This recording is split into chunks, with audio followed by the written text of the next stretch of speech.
Hi friends, అందరికీ good night. అన్నం తిన్నారా? మేమైతే అన్నం తింటున్నాం. మాదైతే ఈరోజైతే పచ్చడి చేసిన చూపిస్తా. కాకరకాయ మాదైతే ఇగో కాకరకాయ నిల్వ పచ్చడి.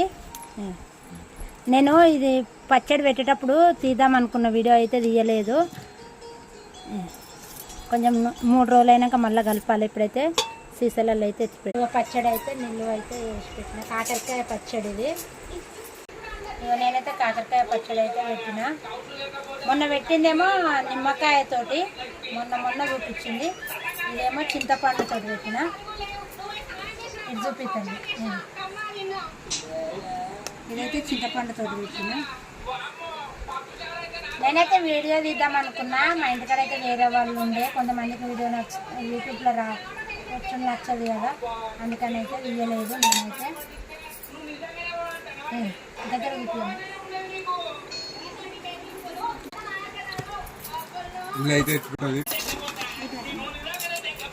అయితే అండ్ ఎందుకు ఎత్తి పెడుతున్నా అంటే నిల్వ ఉంటుంది. మేమైతే ఈ సీసాలప్పుడు డిమార్ట్లో పచ్చళ్ళు తెచ్చుకున్నాము. ఇది తీయమ్మ దగ్గర బాగుంటుంది.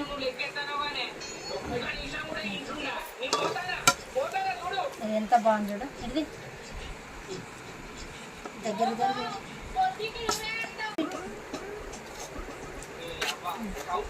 మిరపకాయలు కరివేపాకు అన్నీ వేసిన బగల్లో చూపి.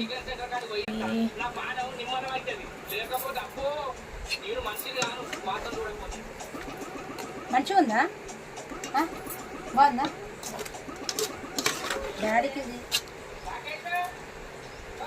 మంచిగా ఉందా ఈ డాడీ?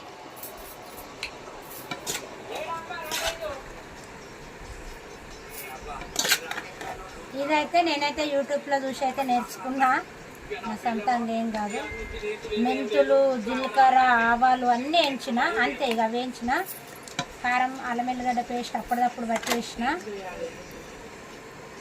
కారం పొడి, పసుపు, చిన్నుల్లిపాయలు అన్నీ వేసి మిక్స్ పట్టిన. ఆ పొడేమో మెంతులు, జీలకర్ర, ఆవాల పొడి అలాగ పట్టిన. అల్లం పేస్టు,